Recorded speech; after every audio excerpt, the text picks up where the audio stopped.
भोजन को हाजम करने के लिए शरीर के अंदर रुकने का जो प्रबंध है वो एक जगह है, वो है हमारा आमाशय, मेदा, स्टमक। उसके अंदर भोजन 5-6 घंटे के लिए रुकता है और हाजमे का काम चलता है। ये हमारे शरीर के अंदर एक थैली नुमा पड़ा हुआ है, बैलून नुमा, गुब्बारे नुमा। जब इसके अंदर भोजन आ जाता है ये फैल जाता है, और जब इससे भोजन नीचे निकल जाता है 5-6 घंटे के बाद ये सिकुड़ जाता है। सिकुड़े हुए की भी अवस्था में इसके अंदर कुछ शुद्ध वायु रहती है। मान लीजिए अब हम सब खाली पेट हैं और हमारा आमाशय सिकुड़ा हुआ है, हमें भूख लगी है, हम चबा चबा के भोजन लेना शुरू करते हैं। जैसे ही हमारा आमाशय आधा भर जाएगा तो उसमें से कुछ शुद्ध वायु निकल के हमारे मुंह में आएगी, उसको हम कहते हैं तृप्ति डकार। उस तृप्ति डकार के माध्यम से हमारा आमाशय ये कहता है और मत खाओ, आपकी तृप्ति हो चुकी है और नहीं खाना। मगर हम उस तृप्ति डकार के बारे में कोई जानकारी नहीं रखते, हम और खाते हैं। आधा भरने पर डकार क्यों आई?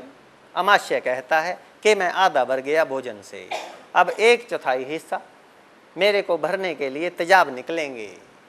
वो जो तेजाब हैं, पाचक रस हैं, डाइजेस्टिव जूसेस हैं, वो भोजन को हाजम करने में मदद करेंगे। और 1/4 हिस्सा आमाशय को खाली रहना है, क्योंकि आमाशय के अंदर मंथन क्रिया होगी। अगर मुंह को पूरा भर लें तो कुरला नहीं कर सकते। हम इन नियमों को नहीं जानते, हम वो डकार आने के बाद भी और खा लेते हैं। जब और खा लेते हैं तो हमारा आमाशय पूरा भर जाता है।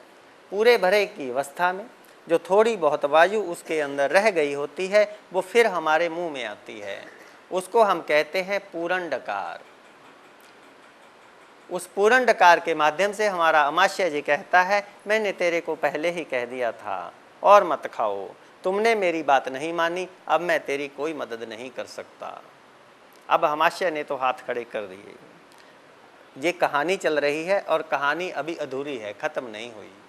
उस भोजन को हाजम करने के लिए फिर तेजाब निकलेंगे जो भोजन को हाजम करने में मदद करेंगे। ये शरीर का नियम है। और उन तेजाबों को आमाशय में जाने की जगह नहीं है, वो ऊपर फूड पाइप में पड़े रहते हैं। फिर व्यक्ति कहता है मेरे तेजाब बनता है, एसिडिटी बनती है, मेरे यहाँ जलन होती है। भाई तेजाब तो उसके भी बनता है जिसके जलन नहीं होती, लेकिन उसका तेजाब ठीक जगह पे पड़ा है और आपका तेजाब गलत जगह पे पड़ा है। फिर जो आमाशय ठसा ठसा हमने भोजन से भर लिया, अगर भोजन को पैक कर दिया जाए तो भोजन सड़ता है। मेरी माताएं बहनें जानती हैं कि अगर लंच बॉक्स को आप पैक करके भेज दो और वहाँ पर भोजन ना किया जाए, शाम को वापस आ जाए तो वो भोजन खाने लायक नहीं रहता, अर्थात पैक होने के बाद भोजन सड़ जाता है। ऐसे ही आमाशय के अंदर भोजन सड़ जाता है, उसको जगह नहीं मिलती हिलने के लिए, उसको तेजाब नहीं मिलते गलने के लिए। सड़ेगा तो क्या बनेगा? गैस। कुछ गैस नीचे से पास होती है, उसका भी हम अनुभव करते हैं, और कुछ गैस ऊपर से निकलती है। जब जो ऊपर से निकलेगी, रास्ते में तेजाब पड़े हुए हैं जो नीचे नहीं जा पाए, वो गैस और तेजाब मिलके हमारे मुंह में आती है, उसको हम कहेंगे खट्टे डकार। खाए गुलाब जामुन, आने चाहिए मीठे डकार, आ रहे हैं खट्टे डकार। क्यों? ऐ मानव तू सोच सोच और फिर सोच, तेरे रोग का कारण क्या है? रोग का कारण है तृप्ति डकार के ऊपर भोजन बंद ना करना। और रोग का इलाज चाहता है व्यक्ति क्या चाहता है? मेरे को कोई हाजमे का चूरन दे दो, कोई लक्कड़ तोड़ पत्थर तोड़ चूरन दे दो, कोई एंटासिड की गोली दे दो, कोई पुड़िया दे दो। यहाँ पर हमारे प्रोग्रामों के अंदर कोई दवाई नहीं बेची जाती, कोई पुड़िया नहीं मिलने वाली, कोई प्रलोभन या सहारा नहीं मिलने वाला। यहाँ पर आदतों को बदलने की बात की जाती है। अगर हम अपनी आदतों को बदल लें, अगर हम तृप्ति डकार के ऊपर भोजन लेना बंद कर दें, तो कभी भी गैस और तेजाब से पीड़ित नहीं होंगे। वर्ल्ड के अंदर 80% लोग गैस और तेजाब से पीड़ित हैं। कहीं भी आप जाते हैं, आपके जो आपका इलाज करते हैं, आपके चिकित्सक भी आपको इन डकारों के बारे में नहीं बताते। अगर हम तृप्ति डकार के ऊपर भोजन बंद कर दें तो जिंदगी में कभी गैस तेजाब नहीं बनेगा। अगर तृप्ति डकार के ऊपर भोजन बंद नहीं करेंगे तो गैस और तेजाब हमारा पीछा नहीं छोड़ेगा। इस तरीके से कुछ लोग ऐसे हैं, कहते हैं हमें तो डकार ही नहीं आती, तृप्ति डकार ही नहीं आती। तो उनके लिए एक जानकारी है, जैसे हम अंडरवियर पहनते हैं उसके अंदर इलास्टिक होती है। अगर इलास्टिक को 1 महीने के लिए खींच के टांग दिया जाए तो उसके अंदर लचक खत्म हो जाती है। अगर हम दिन में 3-3 दफ़ा अनाज ले रहे हैं, सुबह दोपहर शाम, दिन में 4-4 दफ़ा अनाज ले रहे हैं, हम अपने अमाशय को खाली ही नहीं होने देते, हर टाइम फैला के रखते हैं, तो उसके अंदर लचक खत्म हो जाती है, उसको सिकुड़ने का मौका ही नहीं देते। इसीलिए हिंदुस्तान की सभी भाषाओं में कहा जाता है जो दिन में 1 दफ़ा खाएगा वो योगी, जो 2 दफ़ा खाएगा वो भोगी, और जो 3 दफ़ा खाएगा वो रोगी। क्या खाएगा 3 दफ़ा? अनाज। कच्चे सलाद और फल ले सकते हैं, उसमें कोई आपत्ति नहीं है। मानव जब इस पृथ्वी पे आया तो उसने भगवान को ये प्रार्थना की कि मेरे को पृथ्वी पे भेज रहा है, 2 वक्त की रोटी दे देना। 3 वक्त की या 4 वक्त की रोटी मांगी ही नहीं। जब हम 3-3 दफ़ा अनाज ले लेते हैं, ब्रेकफास्ट, लंच, डिनर, तो ये हमारा नजायज़ कब्जा है। अगर हम अपने किसी जगह के ऊपर नजायज़ कब्जा कर लें तो उसके मज़े लेते हैं, लेकिन जब बुलडोज़र आता है ढहाने के लिए तो तकलीफ़ होती है। ठीक ऐसे ही जब हम हर टाइम भोजन करते रहते हैं, दिन में 3-3, 4-4 दफ़ा अनाज ले लेते हैं, हम नजायज़ कब्जा करते हैं, और जब किसी प्राकृतिक चिकित्सक के पास जाते हैं वो भोजन को कम करने की बात करता है, जब तरह तरह के रोगों से ग्रस्त हो जाते हैं तो फिर हमें तकलीफ़ होती है। किसी को हाई ब्लड प्रेशर नहीं होता, हाई फूड प्रेशर होता है। हाई फूड प्रेशर को कम कर दें, हाई ब्लड प्रेशर अपने आप ठीक हो जाता है। तो बात चल रही है ओवर ईटिंग, मात्रा में ज़्यादा खाना। भोजन हाजम ना होने की 4 तरह की गलतियां होती हैं। पहली गलती बिना भूख के खाना, दूसरी गलती ओवर ईटिंग, मात्रा में ज़्यादा खाना, तृप्ति डकार तक खाना है। तीसरी गलती चिंता में, गुस्से में, जल्दी में, मन अशांत हो तो भी खाना। इस बात को अधिकतर लोग जान नहीं पाते। जो हमारे पास टेंशन, डिप्रेशन के रोगी आते हैं वो कहते हैं मेरे रोग यहाँ पर है, इसका कुछ उपाय करो। पेट का तो कोई रोग ही नहीं, जे जैसे चल रहा है वैसे चलने दो। इसकी जानकारी हमें होनी चाहिए कि मानव देह मात्र देह ही नहीं है, ये ट्रिपल यूनिटी है, बॉडी, माइंड एंड सोल। शरीर, मन और आत्मा, तीनों को अपना अपना भोजन चाहिए। तीनों को अपना अपना भोजन मिलेगा तभी तीनों स्वस्थ रह सकते हैं, तभी पूर्ण रूपण में शरीर स्वस्थ दिखाई दे सकता है। शरीर के साथ एक मन भी है। मन अगर अशांत हो जाए तो हमारी भूख मर जाती है। जैसे हम सुबह काम के लिए निकले, वहाँ दिन भर काम पे लगे रहे, भोजन नहीं किया, थक गए। मन में एक विचार लेके चलते हैं कि घर जाएंगे, जाते ही भूख लगी है, भोजन करेंगे, और थक गए, बाद में आराम करेंगे। जैसे ही भोजन की थाली आगे आती है, जेब में हाथ लगता है, मालूम पड़ता है कि रास्ते में जेब कट गई, आज ही सैलरी मिली थी, सारी निकल गई। ऐसा मालूम पड़ते ही भूख भी गई और नींद भी गई। अगर भोजन करते करते कोई फ़ोन आ जाए, आपके संबंधी को ऐसा हो गया, वहाँ तुरंत आ जाओ, तो हमारी तुरंत भूख मर जाती है। घर वाले कहते हैं जल्दी जल्दी 2 रोटियां ले लो, फिर पता नहीं कब आओगे। वो जल्दी जल्दी 2 रोटियां जो ली जाती हैं वो हाजम नहीं होती। तो तीसरी गलती क्या होगी? चिंता में, गुस्से में, जल्दी में, मन अशांत होने की अवस्था में भोजन नहीं करना। हम टीवी देखते देखते भोजन करते रहते हैं, वहाँ पर कई तरह के समाचार आते हैं, कई तरह की ऐसी बातें आती हैं जिसको देखने से हमारा मन अशांत हो जाता है, जहाँ मन उधर लग जाता है। उस तरीके से भी और भी कई तरह के नुकसान होते हैं, भोजन हाजम नहीं होता। चौथी गलती, गलत तरह के खाद्य पदार्थ, रॉन्ग चॉइस ऑफ फूड लेना। जब हम गलत तरह के खाद्य पदार्थ लेते हैं तो भी हमारा भोजन हाजम नहीं होता। वो जो गलत तरह के खाद्य पदार्थ हैं उसको हमने 5 श्रेणियों में बांटा है। पहला, मांसाहार, नॉन वेज, मीट, अंडा। ये हमारा स्वाभाविक भोजन नहीं है। इसके लिए हमारे संतों ने, हमारे ग्रंथों ने काफ़ी काम कर रखा है, इसके ऊपर काफ़ी बोलते हैं। हमारे सभी धर्मों में ये बताया जाता है कि अंडा, मीट, मांस, नॉन वेज हम अपने भोजन में शामिल ना करें, ये गलत है। इसके लिए ज़्यादा विस्तार में आज नहीं जाएंगे। दूसरा है नशाहार। शरीर के अंदर कोई भी नशा नहीं डालना। जब नशों की बात आती है तो बात शुरू करते हैं शराब, बीड़ी, सिगरेट, तंबाकू, गुटखा, पान मसाला। इनकी बात भी आज नहीं करेंगे। इनके ऊपर लिखा रहता है पीना सेहत के लिए नुकसानदायक है।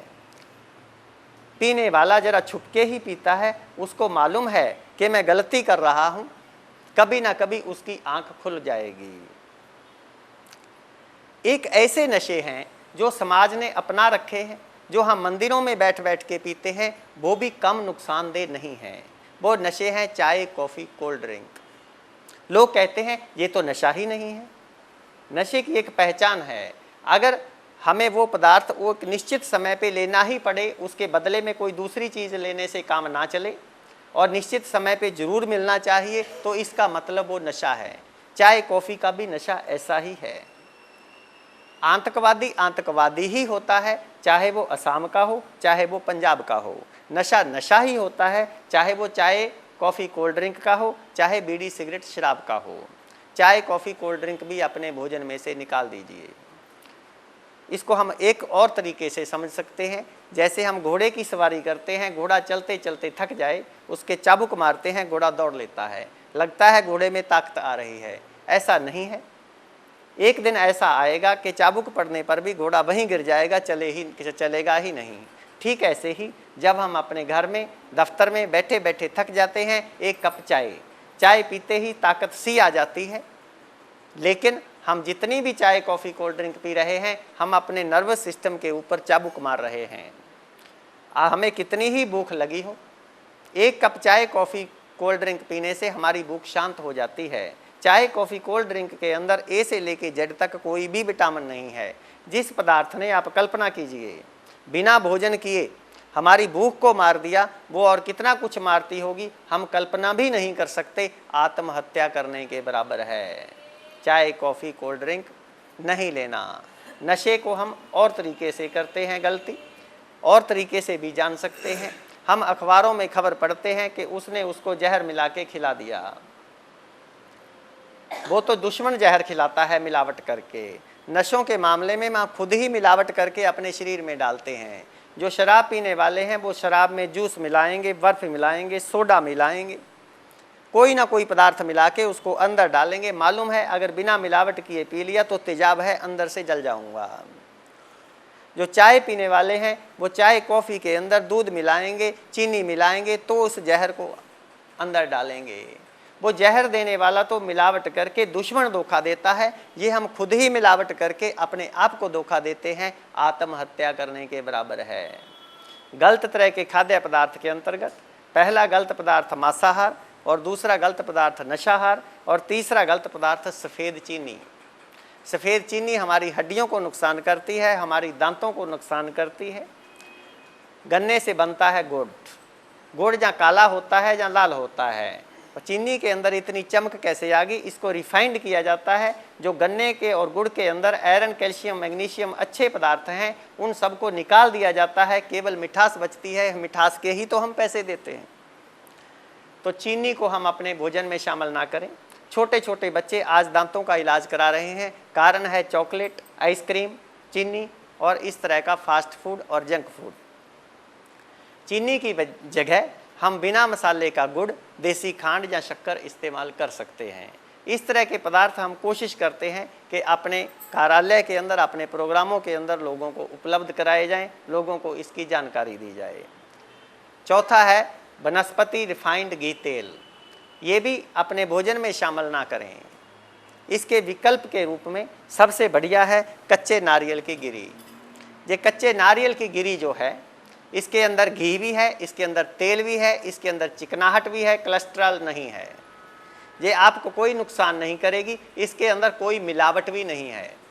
आज के दिनों में आपको कोई भी घी जिसके ऊपर शुद्ध घी लिखा होता है वो भी शुद्ध नहीं है। किसी घी की भी कोई गारंटी नहीं है। ये एक गारंटी वाला घी हमारे पास मौजूद है, गारंटी वाला तेल हमारे पास मौजूद है। इसको अपने भोजन में, सब्जी के अंदर कद्दूकस करके सब्जी बन जाने के बाद आप डाल दें।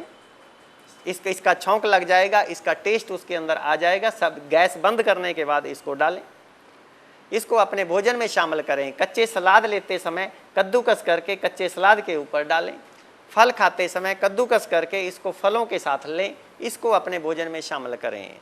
और अगर आपको इसके भी साथ भी काम ना चले तो देसी गाय का घी अगर मिल जाए तो इस्तेमाल कर सकते हैं, नहीं तो तिल, मूंगफली या सरसों का तेल अपना निकलवा के इस्तेमाल कर सकते हैं।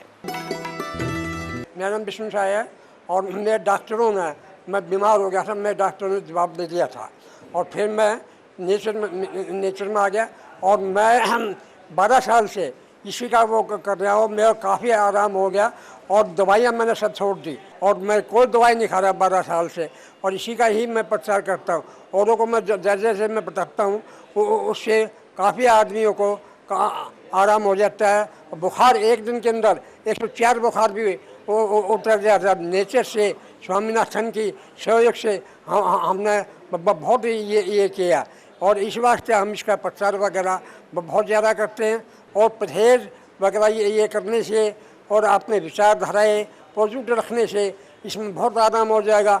वो दवाई खाने की जरूरत नहीं, स्वामीनाथन के ही इससे हम वो करते हैं। जब तक हम अपना विचारधाराएँ और ये खाना पीना नहीं सुधारेंगे नहीं होता और इससे हर बीमारी का इलाज है। कैंसर जैसा भी विचार हो, चाहे हार्ट अटैक हो, चाहे कोई भी बीमारी होती है, सब इससे बीमारियाँ ठीक हो जाती हैं। पूर्ण स्वास्थ्य की प्राप्ति के लिए हमारी पुस्तकों का अध्ययन करें।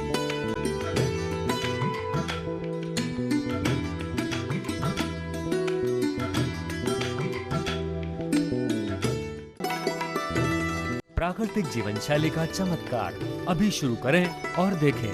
सुबह सफेद पेठे का रस, 2 घंटे बाद भूख लगे तो कच्चा सलाद, दोपहर के भोजन में रोटी व हरी सब्जी, शाम को हरा नारियल पानी डाब, रात्रि के भोजन में मौसम के फल, निषेध है केला, चीकू, आम और अंगूर। रोजाना करें प्राणायाम, व्यायाम, योगासन, नाम जप और ध्यान, वायु स्नान, सूर्य स्नान, मेरुदंड स्नान, पेट पर गीली ठंडी पट्टी दिन में 2 बार।